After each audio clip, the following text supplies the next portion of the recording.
Hey, welcome to the first episode of Chronicles of Lester. I'm Kylie, this is Lester, and today's episode is going to be focusing mainly on local orchestras, how they benefit a community, and how they can help you, as a young musician, build your career. The first orchestra I ever played in was the local youth symphony in Walla Walla here. And that's where I heard my first classical music piece from the point of view of an orchestra member, which was Mendelssohn's Hebrides Overture.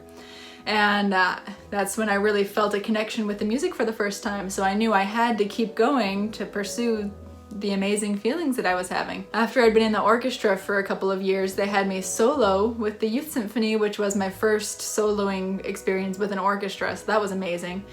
And then through that, I got to solo with the Walla Walla Symphony, which is the big orchestra in town and kind of in the surrounding areas. And that snowballed into being a member of the section of the Walla Walla Symphony, so I got to play with a really good orchestra from a very young age. And because of the experience I had on my resume, it made getting into Brigham Young University a lot easier because they saw that I had an unusual amount of orchestral experience for someone of my age. So it's good to show support to your local orchestra. You'd be amazed what they can do for you, even just in building your resume.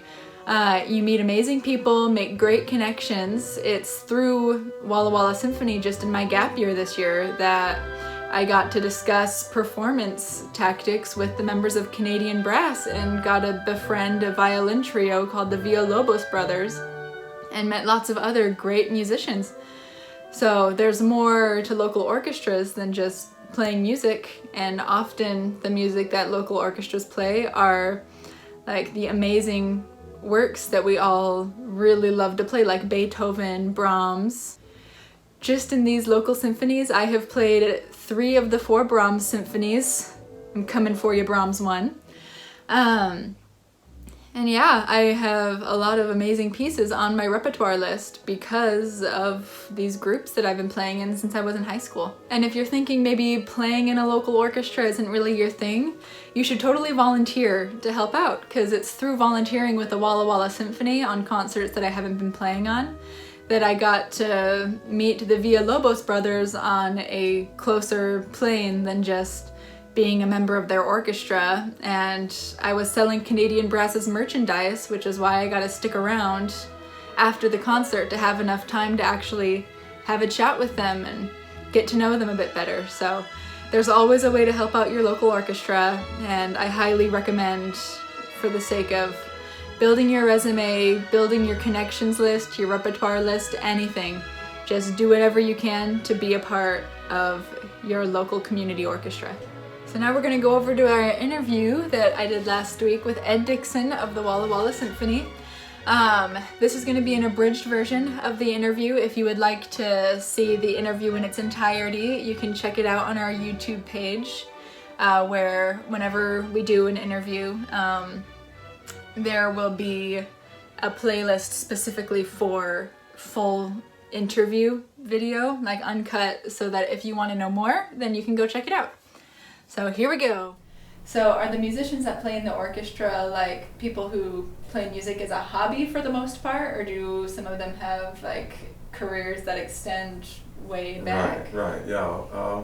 Well, all the above. Our string sections tend to be much more local, just because there are more string players in a given area than winds and brass, and many of those players are teachers, either privately or through the colleges, or have been teachers, or at some point, or they've just always been players, and they do other things, but it's a very important hobby for them.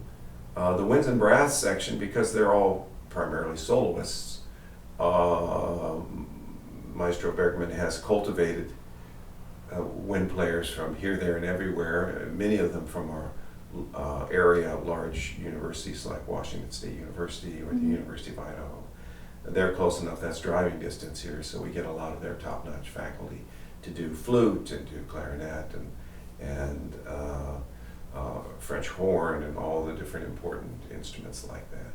And then we have some freelancers. Principal trumpet comes from Spokane, and principal oboe from Portland, and Principal trombone is a former faculty member right here at Whitman College, Dave Glenn. So it's a real mix, but the winds and brass tend to be faculty member professionals. The strings tend to be a real mix of community and teachers and some professionals. Okay. So that's the way it breaks down. Yeah, one of my friends plays trombone that I went on a trip to Australia with for a program I did.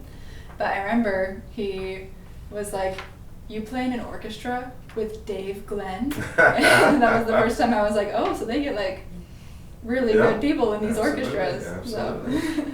big reputations. What kind of advice do you have for young musicians like myself who are working on building a career, and how do you feel a local orchestra can contribute to building up? Yeah, well, like I say, if it's an orchestra that gives grade school, high schoolers, even younger, opportunities to get their feet wet, playing with adults, playing real repertoire, that's a tremendous experience for them. And before they go off to college, that's a real benefit. And then we include our local college students as well in our concerts. Students from Whitman, students from Walla Walla University. They audition when they come to school. They're from all over different areas, but they come here to college and audition for me. And we generally, if we have openings in a substitute situation, get them in there, get them playing. Especially an instrument like viola. We've had a number of violists help us out where we need players, and the college students are a tremendous asset for us as well to help the symphony out. So not only are they playing in their college orchestra, but they're also getting the benefit of playing in a very fine community orchestra. So that's a good experience. And then if they do have aspirations to be professional musicians, it's all part of building a resume. Yeah. A resume and experience, and every step that you take, if you're going on to graduate school someplace. The faculty, the professors are going to look at everything you've done up to that point to see how extensive your background is, and it helps a lot to say that you've been part of a really fine adult orchestra. Yeah, for sure. So it's just everyone's career is steps up the ladder, and every step supports the next step, supports the next one, and I have a daughter who's a singer, and she's taking one step at a time to do what she needs to do. Everyone builds their career that way. I certainly did.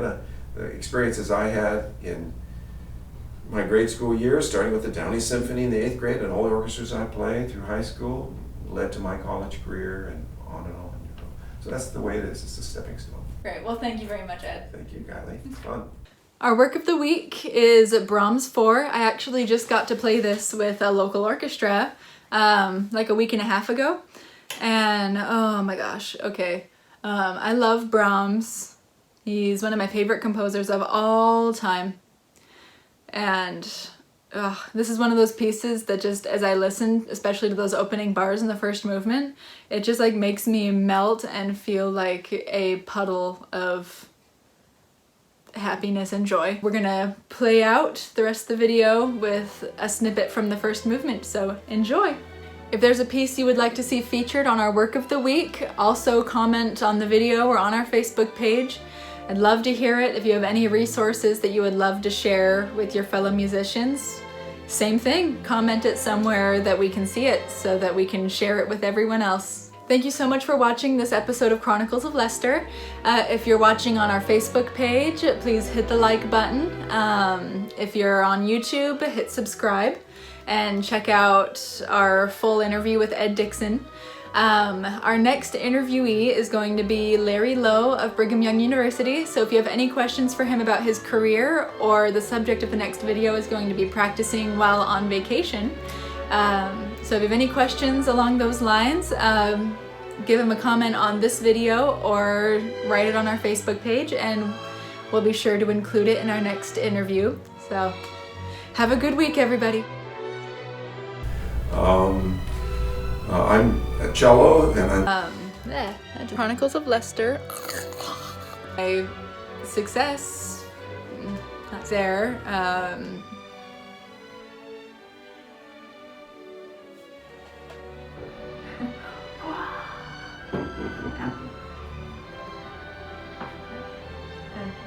We're rolling, yeah. What?